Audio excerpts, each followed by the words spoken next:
దేవునికి మహిమ కలుగును గాక. ప్రభువు పేరట మీ అందరికి వందనాలు, శుభాలు. మరణాత. బాగున్నారా?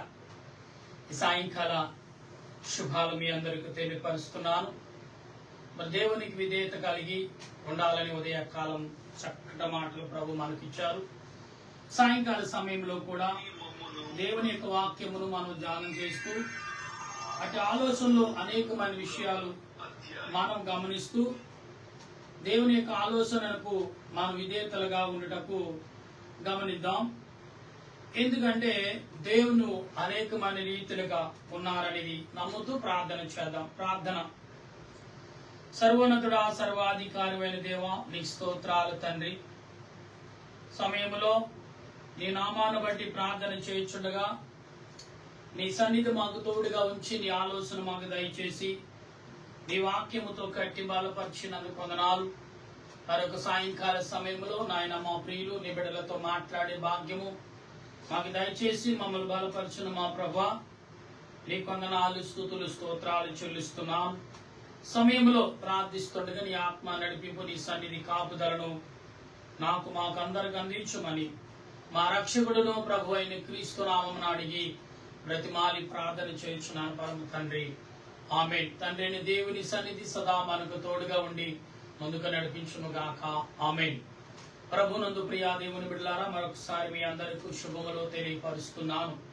దేవుని లేఖనము ద్వారా మనం చదువుతున్నప్పుడు ఇక్కడ అనేకమైన విషయాలు కనబడుతున్నాయి. ఇక్కడ మనం గమనిద్దాం. దేవుని వాక్యమును గమనించాలి. ఇక్కడ అపోస్తలుడైన పౌలు గారు 2 కొరింథీ పత్రిక 3వ అధ్యాయము ఇక్కడ 6వ అధ్యాయం మనం చదువుతుండగా, ఆయనే కొత్త నిబంధనకు అనగా అక్షరముకు కాదు గాని ఆత్మగే పరిచారకులు అవుటకు మాకు సామర్థ్యము కలిగి ఉన్నాము. అక్షరము చెప్పును గాని ఆత్మ జీవింపచేయు. మరణకారమైన గడి పరిచర్య రాళ్ల మీద చెక్కబడిన అక్షరములో సంబంధించినది ఉన్నది. అంటే ఇక్కడ దేవుడు పరిచర్య ఎలాంటిదంటే చాలా ఆలోచనతో కూడిన పరిచర్య దేవుడు ఇస్తున్నాడు. ఎటువంటి దాన్ని ఊహించలేని పరిచర్య. మనుషులు అనేకమైన రీతిలుగా తెలుసుకున్న పరిచర్యను దేవుడు నీకు నాకు అందిస్తున్నాడు. నా ప్రియ దేవుని బిడ్డలారా, ఎందుకు దేవుడి పరిచర్యను మనకి ఇస్తున్నాడు, ఎందుకు ఇవ్వబోతున్నాడు, ఎందుకు ఇచ్చి ఉన్నాడు అనే విషయం మనం చూస్తే, దేవుడు తన ప్రణాళికను తన వాక్యమును ఈరోజు నీకు నాకు అందిస్తున్నాడంటే దేవుని యొక్క పరిచారకులుగా ఉన్నామా లేదా? పరిచారకులు అనే మాటకు అర్థం ఏంటంటే జ్ఞానముతో దేవునిని స్తుతించుట, దేవునిని గణపరచుట, దేవునిని కొనియాడుట అనే మాటను మనం ఎరిగిన వారిగా ఉన్నాం. ఎందుకంటే ప్రభు సెలవిచ్చిన ప్రతి మాట ఆత్మ సంబంధమైన మాటగానే మనం కలిగి ఉన్నాం. కనుక ఈ దేవుడు అనేకమైన విధములుగా మనం మాట్లాడినప్పటికీ ఆత్మ సంబంధమైన క్రియలు ఎప్పుడైతే మనం కలిగి ఉన్నామో అదే రీతిగా దేవునిని వెంబడించే వారిగా, అంటే దేవుడు మాట్లాడుతున్న మాటలను బట్టి మీకు గమనిస్తున్నాం. మహిమతో కూడుదు ఆయను, అందుకే మోషేయు ముఖం మీద ప్రకాశించుచున్న ఆ మహిమ తగ్గిపోవునదైనను ఇశ్రాయేలును అతని ముఖమును తేరి చూడలేకపోయిరి. ఇక్కడ ఈరోజు అంశం దేవుని యొక్క మహిమ. ఈ దేవుని మహిమ ఇశ్రాయేలు ప్రజలు నడిపించిన మోషే తేరి చూడలేకపోయాడు. అంటే వెనక వైపు చూశాడంటే దేవుని మహిమ ప్రకాశము. దేవుని మహిమను పొందాలంటే చాలా అదృష్టం ఉండాలి, చాలా ఆసక్తి కలిగి ఉండాలి. దేవుని ఎడల ఏ రకంగా మనము కలిగి ఉన్నామో అదే రీతిని మనము కలిగిన వారిగా ఉన్నాం. ఎందుకంటే దేవుని యొక్క ఆలోచన క్రియలు ఎటువంటిదో మనం గమనిస్తూ ఆయన సన్నిధిని ఎరిగిన వారిగా ఉన్నాం. గనుక దేవుని ఆత్మ చేత నింపబడి దేవుని ఆలోచన చేత బలపడిన మనము ఆయన క్రియలు కలిగి మనము ఏ రకంగా ఉన్నాం అందుకే దేవుడు అంటున్నాడు, నేనే మార్గము, నేనే సత్యము, నేనే జీవము, నేను తప్ప మరొక దేవుడు లేడు అనే మాటను వింటున్నాం.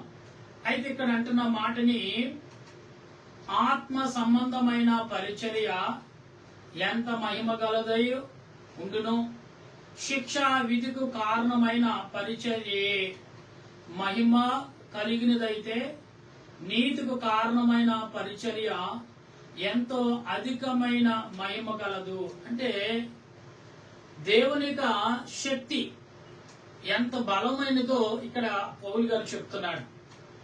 దేవుని యొక్క మహిమ, దేవుని మహిమ ఈరోజు అంశం. దేవుని మహిమకు పౌలు గారు ఏ రకంగా ఆదరించబడ్డాడు, ఏ రకంగా బలపడ్డాడు, ఏ రకంగా చిత్రీకరించబడ్డాడు, ఏ రకంగా మరి పొందుకున్నాడు అనే విషయాన్ని మనం ఒకసారి గమనించాలి. ఎందుకంటే పౌలు గారు చెప్పే ప్రతి మాట ఆత్మ సంబంధమైన మాటలే.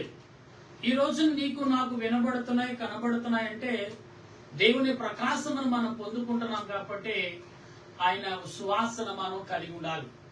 దేవుని సువాసన కలిగి ఉండటం సామాన్యమైన పని కాదండి. చాలా ఆయన మహిమను పొందకుండా మనమేమీ పని చేయలేము.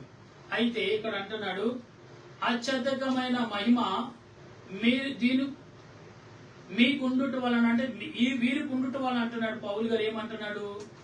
ఇది కారణమైన పరిచర్య ఎంతో అధికమైన మహిమ కలదు.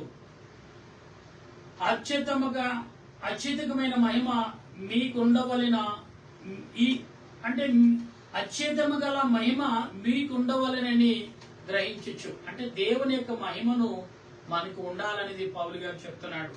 అయితే అది చేయబడనిది. ఈ విషయములో మహిమ లేనిదాయను, తగ్గిపోయినది మహిమ గలదై ఉండిన ఎడల నిలిచినది మరి ఎక్కువగా మహిమ గలదై ఉండును కదా. ఇక్కడ తగ్గిపోతుందంటే దేని వల్ల తగ్గిపోతుంది? దేవుడు తన ప్రణాళికను మనకు అందించుచున్న ఆ క్రియలు ఎటువంటిదో మనం గమనించగలిగి ఉండాలి. దేవుని ఆత్మ చేత నింపబడే, దేవుని యొక్క ఆలోచన చేత బలపడిన మనము ఏ రకంగా ఉన్నాం, ఏ రకంగా ప్రార్థిస్తున్నాం అనేది ప్రాముఖ్యమైనది. నా ప్రియ దేవుని బిడ్డలారా, దేవుడు ఈరోజు మీతో మాట్లాడుతున్న మాటలు ఏంటంటే ఆత్మ సంబంధమైన దేవుని మహిమను సంపాదించుకునుట. దేవుని ఏ రకంగా సంపాదించుకున్న దేవుని మహిమను ఏ రకంగా మనం పొందగలుగుతున్నాం అనేది ప్రాముఖ్యము. అయితే ఇక్కడ అంటున్నాడు, దేవుని మహిమ యొక్క అంతము ఇశ్రాయేలీయులు దేవుని తేరు చూడకుండానట్లు మోషే తన ముఖం మీద ముసుగు వేసుకును. మీ మట్లు చేయక ఇట్టి నిరీక్షణ గలవారమై బహుధైర్యముగా మాట్లాడుచున్నాము. మరియు వారి మనసు కఠినములాయెను గనుక నేటి వరకును పాత నిబంధన చదువుబడుచున్నప్పుడు అది క్రీస్తునందు కొట్టివేయబడినని వారికి తేటగా పరచబడిను. ఆ ముసుగే ఈ నిలిచి, అంటే పాత నిబంధన గ్రంథము కొట్టబడి ఉన్నది క్రీస్తు ద్వారా అంటే కాదండి. ఆయన ఆ గ్రంథముకు పోలి కొన్ని విషయాలు ప్రభు చెప్పారు. కాబట్టి మనము దేవదేవుని యొక్క మరి ఆజ్ఞ కొట్టబేయబడలేకపోయినా గాని ఇశ్రాయేలు ప్రజలను నడిపించడానికి దేవుడు తన మహిమను ప్రకాశించాడు. కానీ మోషే దాన్ని కనుగొనలేకపోయాడు. మోషే అక్కడక్కడ ఏం చేశాడంటే ఇశ్రాయేలు యొక్క ప్రజల యొక్క ఒత్తిడికి తట్టుకోలేక అప్పుడప్పుడు కోపం పడ్డాడు. దేవుని యొక్క మహిమ చేత దేవుని మీద, అంటే దేవుడి పని మీద కూడా అతడు దిష్టి పెట్టలేకపోయాడు. అందుకనే అతడు మోయా పర్వతం మీదకి వెళ్ళటమే తప్ప అక్కడి నుంచి మరి మోషే ఏమయ్యాడో కూడా ఎవరికి తెలియకుండానే ఈనాటి వరకు కనబడుతుంది. కానీ సాతానుగాడు మోషే యొక్క శరీరం నిమిత్తము పోరాడుతూనే అప్పటి నుంచి ఇప్పటి వరకు పోరాడుతూనే ఉన్నాడు. అయితే కొన్ని వందల వేల సంవత్సరాలు అయినప్పటికీ మోషే యొక్క మరి ఆ శరీరం నిమిత్తము, ఆ తాను చేసిన క్రియల నిమిత్తము ఈరోజు మోషే పాలు తేను ప్రవశించే మరి కానానుకు, అనగా కానానుకు వెళ్ళలేకపోయాడు. ఈ కానా పట్టణం ఎటువంటిదంటే ఆత్మ సంబంధమైన కానానియ, అనగా దేవుని బిడ్డల దేవుడు ఆత్మ స్వరూపుడై ఉన్నాడు. కాబట్టి పాలు తేను ప్రవశించే కానానుకు దేవుడు ఇశ్రాయేలు ప్రజలను నడిపించినప్పుడు చాలా మందిని వారు ఏం చేశాడంటే దేవుడు ఆ స్థలానికి వెళ్ళటానికి దేవుని యొక్క మహిమను అలంకరించుకున్న వారు మాత్రమే అక్కడికి వెళ్ళారు. ఎక్కడికి? కానానుకు. అనగా పాలు తేనె ప్రవశించే ఆ స్థలముకు అంటే దేవుని యొక్క మహిమను ధరించుకున్నవారు, దేవుని మహిమను మరి లోబర్చుకున్నవారు, దేవుని మహిమను వెంబడించిన వారు, దేవుని మహిమను తలంచిన వారు ఆ స్థలముకు చేరారు. ఆ ప్రియ దేవుని బిడ్డలారా, నీవు నేను ఎంతవరకు దేవుని మహిమను పొందగలుగుతున్నాం, ఎంతవరకు దేవుని మహిమను లోబర్చుకుంటున్నాం అనేది మనం గమనించినప్పుడు, నేటి వరకును మోసే గ్రంథము వారు చదువునప్పుడల్లా మూసికి చూడండి, మోసే గ్రంథము చదువుతున్నప్పుడల్లా వారి ముఖం మీద ముసుగు ఉన్నది గాని వారు హృదయము ప్రభు వైపునకు ఎప్పుడు తిరుగునో అప్పుడు ముసుగు తీయబడును. అంటే అలా యూదులని పిలువబడుతున్న ఇశ్రాయేలు ప్రజలు ఆనాడు నుంచి ఈనాటి వరకు యేసు ప్రభు వచ్చాడని నమ్మరు. యూదులైన వారు ఎందుకు నమ్మరంటే, మాకు మెస్సీ వస్తాడు ప్రవక్త అంటారు తప్ప యేసు క్రీస్తు మెస్సీ అనరు. కాబట్టి వారు ఎప్పుడైతే యేసు క్రీస్తును రక్షకుడిగా అంగీకరిస్తారో వారు నా ముఖమును తొలగించబడి దేవుని మహిమను ధరించుకుంటారు. ఈనాడు మనం ఈజీగా దేవుని యొక్క మహిమను ధరించుకుంటారు. కానీ ఇశ్రాయేలు యొక్క ఆనాడు ఏర్పరచబడిన వారు ఈనాడు ఏర్పరచబడిన వారి సంతానం కూడా అదే ముసుగును కొనసాగిస్తూ మరి కంటిన్యూ చేస్తున్నారు. కాబట్టి దేవుని యొక్క మహిమను ధరించుకోవడానికి వారికి ముసుగు అడ్డం వచ్చింది. అయితే ఇక్కడ పౌలు గారు అన్నారు, మీరు అటు ఇయాల నమ్మి బాప్తిసం పొందిన ప్రతి వాడు క్రీస్తు యొక్క మహిమను ధరించుకుని ఆయన సువాసను వెదజల్లుచున్నారు. దేవుని ఆరాధిస్తున్నాం, దేవుని గణపరుస్తున్నాం అనుకున్న ఇశ్రాయేలు ప్రజలకు ఈ రోజున ఆనాడు ముసుగును తీయబడలేకపోయింది. ఈనాడు కూడా వారు తీసుకోలేకపోతున్నారంట. ఒకవేళ తీసుకున్నారంటే క్రీస్తు యొక్క మహిమ, దేవదేవుని యొక్క మహిమ రెండు ఏకముగా అతని వెలికి వారు ఆ మహిమలో ప్రవేశించడానికి అవకాశం ఉంది. కనుక ఇక్కడ చూడండి, క్రీస్తు రెండవ రాకడలో ఇశ్రాయేలు ప్రజలకు యూదులైన వరకు మరి ఆనాడికి వాళ్ళకు ఎక్కువ పరీక్ష. వారు ఎందుకంటే దేవుడి నామంలో నియమించబడ్డారు. మొదట చేసిన తప్పు వారే. దేవుడు తప్పు నుంచి విడిపించినా గాని తప్పును మాత్రం కొనసాగుతూనే ఉన్నారు. ఎందుకంటే దేవుడు మాకు ప్రవక్త, మోసే ధర్మశాస్త్రమే మాకు శాశ్వతమైనది. కానీ దేవుడు మోసే ధర్మశాస్త్రం నుండి యేసు ప్రభు ఉదయించాడు అనే విషయమును యూదులైన వారు నమ్మట్లేదు. కానీ వారి యొక్క ముఖం ముసుగు ఎప్పుడైతే తీసుకుంటారో అప్పుడే క్రీస్తుని ఆరాధించగలరు. అయితే ఇక్కడ ప్రభువే ఆత్మ, ప్రభు యొక్క ఆత్మ అన్నదో ప్రభుయే ఆత్మ, ఎక్కడ ప్రభు ఆత్మ ఉన్నదో అక్కడ స్వతంత్రం ఉండును. మనమందరం అంటే అక్కడ ఏముంది, ఇక్కడ మరలా చదువుతున్నాను చూడండి. ఎందుకంటే ప్రభువే ఆత్మ, ప్రభువై ఉండి ఆత్మ ఎక్కడ ఉండునో అక్కడ స్వతంత్రతను ఉండును. స్వతంత్రము ఉండును అంటే స్వతంత్రత, స్వేచ్ఛ జీవితం మనకు దొరుకుతుందని ఇక్కడ పౌలు గారు చెప్తున్నాడు. అయితే ఇక్కడికి ఏమంటున్నాడు ఆయన, మనమందరమును మూసుకు లేని ముఖముతో ప్రభు యొక్క మహిమను అర్థము వలె ప్రతింప చేయొచ్చు, మహిమ నుండి అధిక మహిమను పొందుచు ప్రభువు ఆత్మ చేత ఆ పోలికగా మార్చబడుచున్నాము. అంటే ఇక్కడ ఇశ్రాయేలు ప్రజలు దేవుని యొక్క మహిమను పొందలేకపోతారు. ఇప్పుడు కూడా ఆనాడు మోషే ఒక ముసుగు ధరించాడు కదా, అలాగనే వారు కూడా ఇప్పుడు కూడా శిరస మీద ముసుగు ధరిస్తూ వారు ఆరాధిస్తున్నారు ఇశ్రాయేలు ప్రజలు, యూదులైన వారు. కాబట్టి యూదులైన వారు యేసు ప్రభుని సిలువేశారు. ఎందుకంటే మోసే ధర్మశాస్త్రాన్ని తప్పు పట్టిస్తారని, మోసే ధర్మశాస్త్రాన్ని కాపాడటకు వారు చేసిన ప్రయత్నములే అంటారు తప్ప క్రీస్తుకు, దేవదేవుని కుమారుడికి విరోధముగా వారు చేశారని ఇప్పుడు ఒప్పుకోరు. ఎందుకంటే యేసు క్రీస్తు యొక్క ప్రణాళిక అటువంటిదిగా ఈనాడు మనకు కనబడుతుంది. నా ప్రియ దేవుని బిడ్డలారా, దేవుడు నీతో నాతో మాట్లాడుచున్న విషయాన్ని మనం గమనించగలుగుండాలి. ఆత్మ సంబంధమైన గమనిక, ఆత్మ సంబంధమైన తలంపులు, ఆత్మ సంబంధమైన రూపము, ఆత్మ సంబంధమైన క్రియలు మనం కలిగినప్పుడు దేవుని మహిమను పొందగలుగుతాం. అందుకే దేవుని యొక్క ప్రకాశత ఆనాడు మోషే చూడలేకపోయాడు, ఈనాడు మోషే వెంబడించిన వారు కూడా చూడలేకపోతారు. కానీ క్రీస్తు మోషే ధర్మశాస్త్రాన్ని కొట్టివేయకుండా ఇదిగో ఈ రకంగా మీరు ఆనాడు కాలమైన ప్రజలకు ఆ రకంగా కఠినతనంగా ఉండవలసి వచ్చింది. కానీ ఇప్పుడైతే మాత్రం మీకు కఠినతనం లేదు, యేసుక్రీస్తు ద్వారా ఆ కట్టితనం కొట్టుబయబడి ఆ ముసుగు దేవుడు తీసివేశాడు. అంటే తెర 2 ముక్కలుగా చీలింది కదా, దేవునికి నీకు అడ్డము రెండుగా ఇలాగున్నది, ఇలా విడిపోయింది, 2 ముక్కలు అయిపోయింది. కలిసి ఉన్నది కాస్త ఇలా విడిపోయింది, 2 ముక్కలు అయిపోయింది. అంటే దేవునికి నీకు అడ్డము లేదు. అయినా కానీ ఇశ్రాయేలు యూదులైన వారు ఇంకా యేసు ప్రభు వస్తానన్నాడు, మెస్సియా దేవుడు వస్తాడా అని ప్రవక్తల గురించి దేవుని గురించి రాకపోతే ఎదురు చూస్తున్నాడు. యేసు ప్రభు వచ్చిన 2వ రాకడ తన పిల్లలైన వారిని లేవనెత్తికెళ్ళినా కానీ వారు ఏమన్నారంటే, దేవుడు మా దగ్గరికి వచ్చి మాతో మాట్లాడితేనే తప్ప మేము అంటే మోసే ధర్మశాస్త్రం అంత కఠినంగా ఉన్నది. దేవుడు మాట్లాడినప్పుడు సీనాయి పర్వతం మీద మాట్లాడినప్పుడు వారెవరూ తట్టుకోలేకపోయారు. దేవుని యొక్క మహిమను ప్రకాశమును చూడలేకపోయారు. కాబట్టి మోసే ఏం చేశాడు, ముఖమమ్మ ముసుకేసుకుని దేవునితో మాట్లాడినట్టుగా కనబడుతుంది. అంటే ఆనాడు వేసుకున్న ముసుగుని ఈనాడు యేసుక్రీస్తు తొలగించినా కానీ భ్రమలోనే ఉన్నారు కొందరు క్రైస్తవులు. అంటే భ్రమ నుంచి విడుదల పొంది దేవుని మహిమను పొందగల కృపను పరిశుద్ధాత్మ దేవుడు మనందరికి అందించి ఆయన రాకడకు సిద్ధపరచును గాక. ఆమేన్. ప్రార్థన చేసుకుందాం.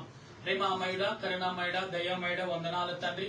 ఈ సాయంకాల సమయంలో నీ నామాన్ని బట్టి మేము ప్రార్థన చేయుచుండగా, నీ ఆత్మ నడిపింపును బట్టి నేను స్తుతిస్తుండగా, నీ సన్నిధి మాకు తోడుగా ఉంచి నీ ఆలోచన మాకు దయచేసి నీ వాక్యముతో కట్టి బలపరచుమని, నీ సన్నిధి యావత్తు మాకును మా బిడ్డలకు తోడుగా ఉంచి మహిమ పొందమని దేవా, ఈ అందరైతే ఈ దినము తన నీ మహిమ కొరకు, నీ యొక్క వెలుగు కొరకు, నీ శక్తి కొరకు, నీ బలము కొరకు, నీ యొక్క సువాసన కొరకు ఎదజాలటకు సిద్ధపడి ఉన్నారు వారందరికీ నీ ఆత్మ నడిపింపు దయచండి. నీ ఆలోచన బలపరచండి, నీ సన్నిధి వారికి తోడుగా ఉంచండి. నాకే కాదు ప్రపంచంలో ఉన్న అనేకులు ప్రజలు ఉన్నారు, వారందరికీ నీ సన్నిధి దయచండి. నీ ఆలోచన కుమ్మరించండి ప్రభా. 850 కోట్ల ప్రజలు అంటే సుమారు 470 కోట్ల ప్రజల భాషల ప్రభా, 440 కోట్ల పైగానే మరి 400 పైగానే భాషలు ఉన్నాయంటున్నారు. 270 సుమారు భాషలు ఉన్నాయంట ప్రభా. ఈ భాషలు ఎన్నో ఉన్నాయి, కానీ ప్రభా నీ సన్నిధి అందరికీ కావాలి, నీ మహిమ అందరికీ కావాలి. ఉదయ కాలం నుండి ప్రభా అనేక రీతిలుగా మాతో మాట్లాడావు. నీ సన్నిధిలో నీ ఆత్మతో నింపి బలపరచడానికి వందనాలు. నీ వాక్యము ద్వారా నీ ఆలోచన మమ్ములను, మా తలంపులు, మా ఆలోచనను బలపరిచి నడిపించి దీవించమని మా ప్రభువును రక్షకుడైన త్రియేక దేవుని నామములో అడిగి బ్రతిమాలి ప్రార్థన చేస్తూ స్తుతిస్తూ మా ప్రార్థన తండ్రి సంఘాల ప్రార్థన, విశ్వాసుల ప్రార్థన, బైబిల్ మిషన్, బైబిల్ సంఘమును అంతటనే మరణాత బైబిల్ మిషన్ మరణాత ప్రార్థన సన్నిధిని దీవించి బలపరిచి వర్ధిల్లించేయమని మా ప్రభువును రక్షకుడైన త్రియేక దేవుని నామములు అడిగి ప్రార్థన చేయుచున్నాను పరమ తండ్రి. ఆమేన్. పరలోకమ పరమ తండ్రి, నామన పరిశుద్ధ వచ్చునగాక, నీ రాజ్యం వచ్చునగాక, నీ చిత్తం పరలోకమందు నెరవేరినట్లు భూమి మీద నెరవేరునుగాక. మానవుడము దయచేయం. మన ప్రార్థన చేసిన వారికి క్షమించిన ప్రకారం మా ప్రార్థన క్షమించుము. శోధనగా కింద పిచ్చుమ రాజ్యము, శక్తి, మహిమ నిరంతర నీవనావు తండ్రి. ఆమేన్. యేసురత్నమే జయం, అపాదిగలం ప్రవేశరత్నమే జయం, అపాదిగలం సంపూర్ణ విజయము, అపాదిగంతగల నాశనం. హల్లెలూయా, హల్లెలూయా. స్తోత్రం, స్తోత్రం. ఆమేన్, ఆమేన్. మన తండ్రి అయిన దేవుని ప్రేమ, త్రియేక దేవుని కృప, పరిశుద్ధాత్మిక అనేక జీవితం ఇప్పుడు ఎల్లప్పుడు సదా తోడుగోడైన రాకడకు సిద్ధపరచును గాక. ఆమేన్, ఆమేన్, ఆమేన్. మీ అందరికి వందనాలు. మరణాతా.